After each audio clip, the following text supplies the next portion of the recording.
Assalamualaikum warahmatullahi wabarakatuh. Selamat bergabung di podcast Bisa Pemilu, bicara seputar kepemiluan KPU Kabupaten Kampar. Bersama saya saat ini Marwidodo yang akan memandu pada siang ini. Dan di samping saya sudah ada narasumber yaitu Bapak Muhibbuddin Ahmad selaku Divisi Hukum dan Pengawasan KPU Kabupaten Kampar. Beliau sudah 2 periode menjadi komisioner di KPU Kabupaten Kampar. Tentu pengalaman beliau di bidang kepemiluan sudah sangat malang melintang. Baik, langsung saja kita sapa beliau. Assalamualaikum, selamat siang Bapak Muhibbuddin Ahmad. Waalaikumsalam warahmatullahi wabarakatuh. Ya, bagaimana kabar Anda di awal tahun 2026 ini? Ya, alhamdulillah. Nah, kalau kabar sehat ya. Ya. Tentu kalau di awal tahun kita juga harus semangat begitu. Baik. Ya, untuk melaksanakan tugas kita di lingkungan KPU Kabupaten Kampar. Baik, mungkin sebelum kita lebih jauh bertanya tentang divisi hukum dan pengawasan ini, saya ingin mungkin teman pemilih juga ingin lebih kenal Bapak sebelumnya biar lebih, karena ada pepatah tak kenal maka tak sayang. Baik, silakan Pak perkenalkan diri Bapak. Baik. Nah, berkaitan dengan perkenalan diri.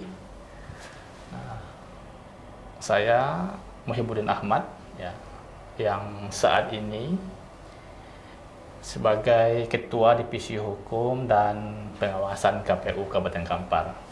Nah, sebelumnya saya juga mengampu Divisi Hukum dan Pengawasan KPU Kabupaten Kampar tahun 2019 sampai tahun 2024. Kemudian alhamdulillah di tahun 2024 masih diamanah untuk menjadi anggota KPU Kabupaten Kampar dan juga pada posisi yang sama Ketua Divisi Hukum dan Pengawasan KPU Kabupaten Kampar.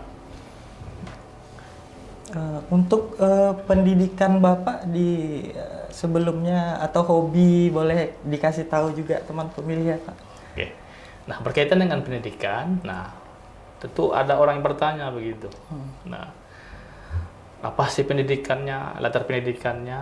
Nah, berkaitan dengan pendidikan, kalau dari SMP, saya sebagai seorang santri di salah satu ma'had Kabupaten Kampar, namanya Pondok Pesantren Islamic Center Al Hidayah Kampar. Kemudian melanjutkan pendidikan di tingkat aliyah di MAN 2 Model Medan, Sumatera Utara. Kemudian di siangnya saya di Pondok Pesantren Ma'had Tahfiz Quran Islamic Center juga namanya. Kemudian lanjut di sarjananya itu di Fakultas Usuluddin Tafsir Quran. Kemudian pasca sarjananya juga di tafsir Quran begitu. Nah, tentu ada nggak korelasinya begitu? Ya, ini mungkin saya juga agak terdistraksi dengan pendidikan Bapak yang berlatar belakang Islami. Lalu kemudian Bapak berkarir di bidang kepemiluan gitu. Begitu ya. Ya, bagaimana Bapak menyesuaikannya? Nah, seperti itu. Tentu ya. Jadi kalau latar belakang pendidikan, apalagi di Komisi Pemilihan Umum, tentu bisa-bisa saja selagi kita mau belajar, kemudian kita update terus keilmuan kita berkaitan dengan peraturan mungkin juga dengan pengalaman yang kita dapatkan dalam kepemiluan. Nah, tentu tafsir itu juga bagian dari hukum begitu. Nah, karena juga tafsir itu membahas tentang Al-Qur'anul Karim, bagaimana menafsirkan ayat Al-Qur'an. Nah, korelasinya dengan hukum. Nah, tentu kalau di kepemiluan itu, divisi hukum itu banyak undang-undang, undang-undang kepemiluan. Begitu juga dengan peraturan, keputusan. Nah, itu semua adalah peraturan gitu. Tentu juga ada penafsiran, ada analisa. Nah, maka ada korelasinya. Sebagai alumni tafsir Quran S1, S2, nah ada kaitannya. Nah, tentu ini juga tidak terlalu memberatkan untuk mengampu di bagian divisi hukum dan pengawasan. Apalagi tidak hanya hukum, tetapi juga ada makna pengawasan. Nah, tentu makna pengawasan ini memang kuncinya itu adalah melaksanakan peraturan itu dengan baik. Kalau sudah itu bisa dilakukan dengan baik, maka pengawasannya juga akan berlaku dengan baik gitu. Oke, baik. Jadi buat teman pemilih tidak mesti selalu kita berkarir, bekerja itu sesuai dengan pendidikan kita. Selama itu masih bisa kita handle, maka pekerjaan itu bisa diselesaikan dengan baik. Betul begitu ya Pak? Ya, karena seperti ini, ya, apapun profesi itu, selagi kita bisa ya belajar dengan baik atau bisa mengisinya dengan baik, ya tentu bisa begitu. Ya. Karena seperti apapun, semuanya itu bisa kita pelajari. Nah, memang sih dulu ya, saya itu memang sukanya ke hukum gitu. Nah, tapi ada ya, karena orang tua, kamu ya di agama saja, di Al-Quran saja. Maka saya patuh ya terhadap apa yang diminta oleh orang tua. Nah, tetapi kan ya berkaitan dengan hukum ini kan bisa dipelajari. Nah, apalagi kita ya diberi kelas khusus berkaitan dengan hukum ya. Begitu juga tentang ya hukum kepemiluan, begitu juga tentang pemilihan. Nah, tentu tidak ada ya masalah dalam pelaksanaannya. Karena setiap hari kita ya belajar, maka keilmuan itu semakin banyak ya. Apalagi ada ya dilakukan BIMTEK begitu kan, diberikan ya sebentuk diklat begitu ya. Nah, tentu ilmu-ilmu itu ya kita dapatkan dan tidak ada yang susah rasanya. Oke, baik. Sebelum kita masuk ke lebih dalam lagi tentang hukum dan pengawasan ini, ada satu pertanyaan yang sangat sering Bapak ini maupun di media sosial ataupun di kalangan-kalangan masyarakat, mungkin mereka mengatakan seperti itu karena kurangnya informasi atau minimnya informasi, yaitu mereka mengatakan bahwasanya ketika tidak tahapan, KPU ini ngapain gitu, kerjanya apa, cuma ngabisin anggaran banyak Pak, yang mungkin Bapak bisa menjelaskan kepada teman-teman di luar. Apalagi berkaitan dengan hukum. Ya, apalagi berkaitan dengan hukum. Jadi ya di KPU Kampar ini kita juga harus mengetahui gitu. Ya. Ada tahapan, kemudian juga ada non tahapan begitu. Nah, di tahapan itu ya bekerja dan juga luar biasa sibuknya begitu. Kalau kita berbicara tentang ya PKPU tahapan, bisa kita bacain. Berkaitan dengan pilkada kemarin saja ada PKPU 2 berkaitan dengan ya pilkada serentak PKPU 2 2024. Nah, kemarin juga pemilu tahapan. Nah, jadi tahapan pemilu pilkada beririsan. Nah, kalau sudah masuk tahapan itu, maka sangat luar biasa itu pelaksanaan tahapan yang dilakukan oleh KPU begitu. Nah, sekarang non tahapan begitu. Nah, itulah tadi undang-undang. Dalam undang-undang pemilu itu juga diatur. Pada non tahapan itu ya ada pelaksanaan ya tugas yang dilaksanakan oleh KPU. Salah satunya itu ya melaksanakan data pemilih berkelanjutan. Itu diatur dalam undang-undang. Nah, kemudian ya selain data pemilih berkelanjutan, itu juga ada berkaitan dengan data pemutakhiran partai politik yang berkelanjutan. Semuanya berkelanjutan. Nah, tentu ini kan kerja ya. Nah, kemudian juga ya di bagian divisi KPU ini kan ada 5. Ada KUL-nya. Kemudian ada juga SDM-nya. Kemudian ada juga ya data, perencanaan, data dan informasi. Kemudian ada teknisnya dan penyelenggaraan. Begitu juga ada divisi hukum dan pengawasan. Ada 5 divisi. Nah, maka ya walaupun divisi SDM itu melaksanakan ya tugasnya yang diatur dalam peraturan PKPU. Nah, begitu juga dengan ya divisi teknis juga diatur itu apa-apa saja tugasnya. Begitu juga dengan ya data. Kemudian hukum. Nah, jadi di luar tahapan itu juga sudah diatur. Ada ya tugas-tugas yang dilaksanakan. Nah, contoh di data. Data itu ada namanya data pemilih berkelanjutan. Nah, walaupun ya VIC-nya itu ketua divisi Perendatin, Rencana Data Informasi. Nah, tetapi kita juga ikut melaksanakan tugasnya. Karena di KPU ini ya ada pembagian korwil. Juga diatur dalam PKPU 8 2019 diatur. Nah, masing-masing punya korwil. Nah, tentu dalam pelaksanaan ya walaupun VIC-nya itu ketua divisi data, maka setiap divisi itu, maka setiap korwil itu juga sudah melaksanakan ya, ikut melaksanakan berkaitan dengan pelaksanaan data yang ada di lapangan. Contohnya ada coktas, ya, coklit terbatas begitu. Nah, maka setiap daya kita bantu, walaupun itu data. Nah, begitu juga dengan ya kegiatan teknis. Nah, teknis walaupun ya adanya nanti pemutakhiran data partai politik berkelanjutan, nah, semua kita juga terlibat begitu. Bagaimana kita ya bersilaturahmi dengan partai ya, kemudian menyampaikan sosialisasi ya berkaitan dengan aturan data partai politik yang berkelanjutan, semuanya itu terlibat. Nah, jadi KPU ya baik itu tahapan sibuknya luar biasa, di luar tahapan juga tetap melaksanakan ya kerja-kerja yang diatur, baik itu oleh undang-undang, kemudian diatur oleh peraturan yang disebut dengan PKPU, begitu juga yang diatur dalam ya, keputusan maupun surat edaran. Nah, kita ini ya tiada hari tanpa bekerja, apalagi kalau sudah tahapan itu, semuanya itu hitam. Nah, Sabtu Minggu ya hitam. Itu tidak ada liburnya. Tidak ada ya liburnya. Nah, itu dia. Maka kalau tahapan ini ya, maka tetap seperti biasa kita ya bekerja itu ya Senin sampai Jumat. Nah, kecuali kalau ada yang namanya BIMTEK ya, atau yang namanya diklat ya kegiatan itu Sabtu Minggu juga dilaksanakan kegiatan.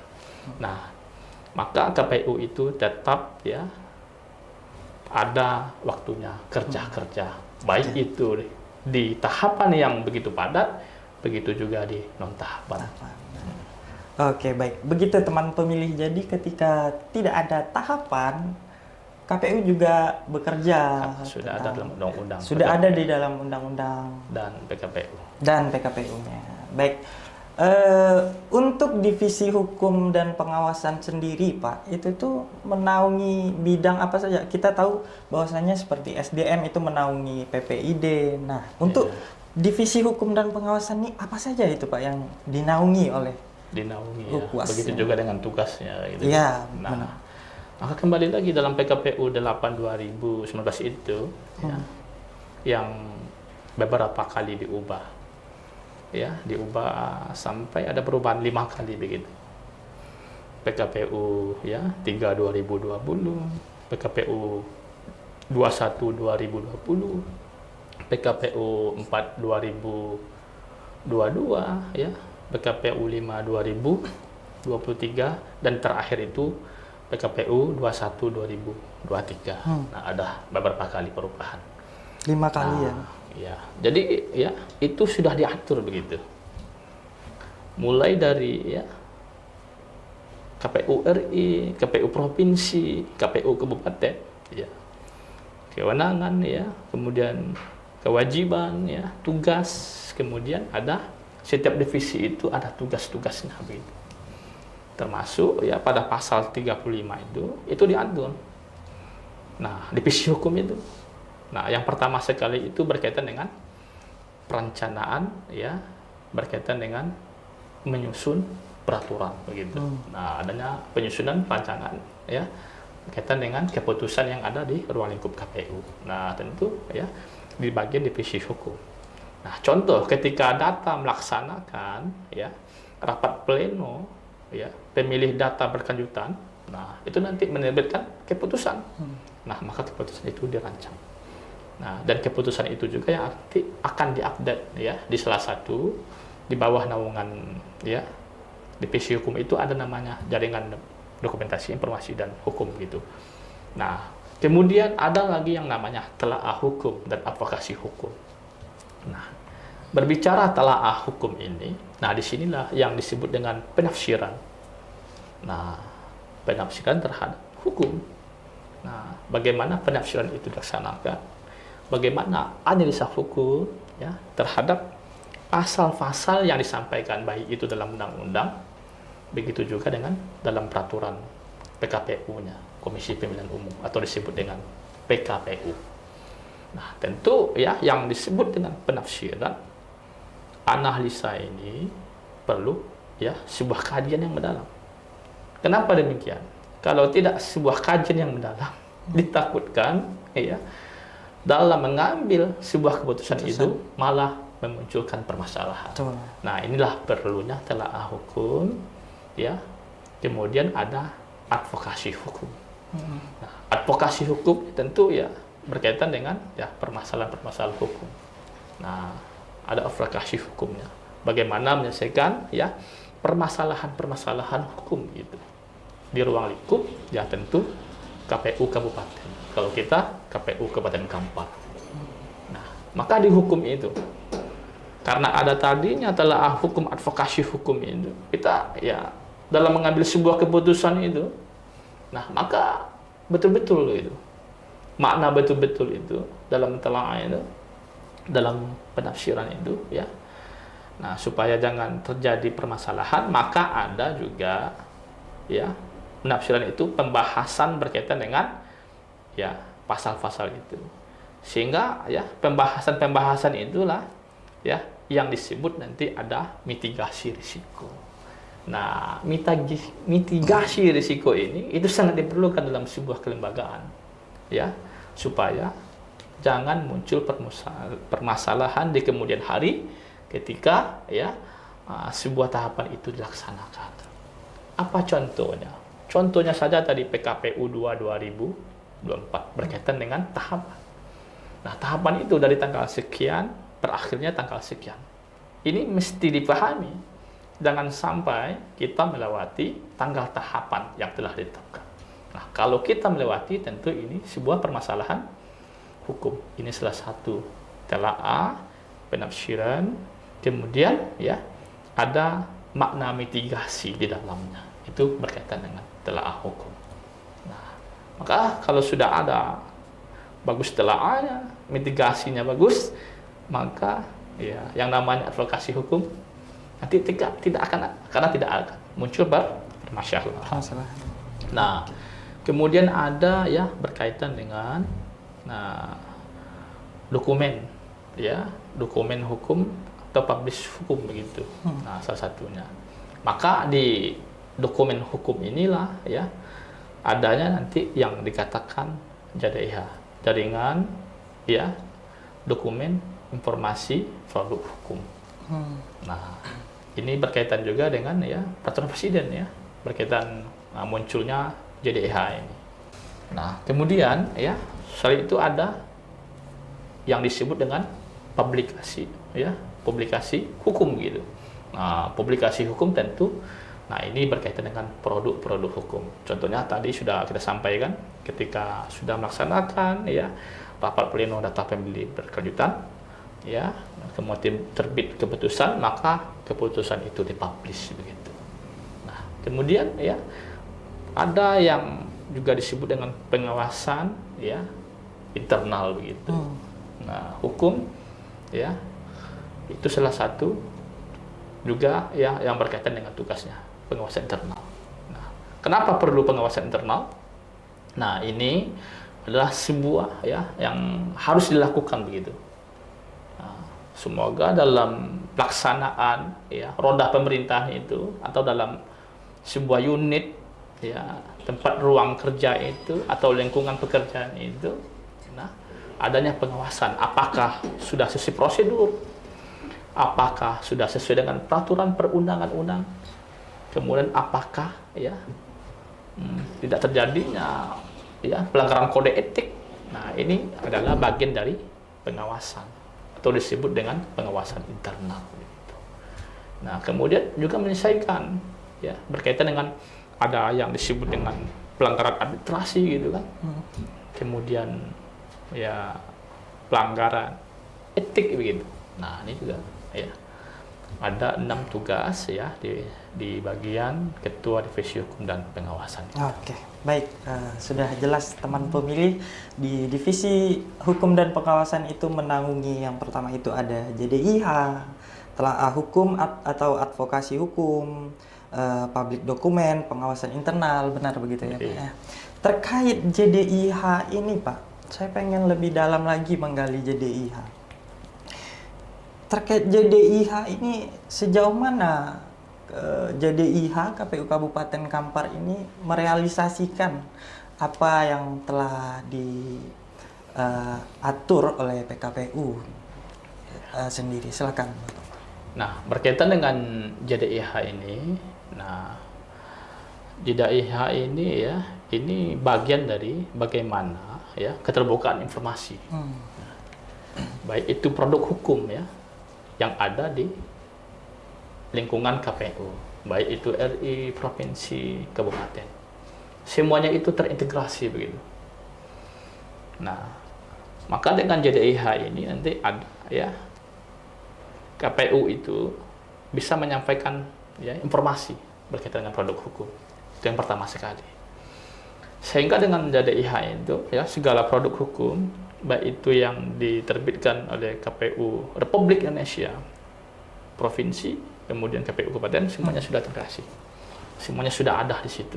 Begitu juga dengan keputusan, begitu juga dengan surat edaran, dan yang paling tertinggi itu adalah undang-undangnya, undang-undang PKPU kan.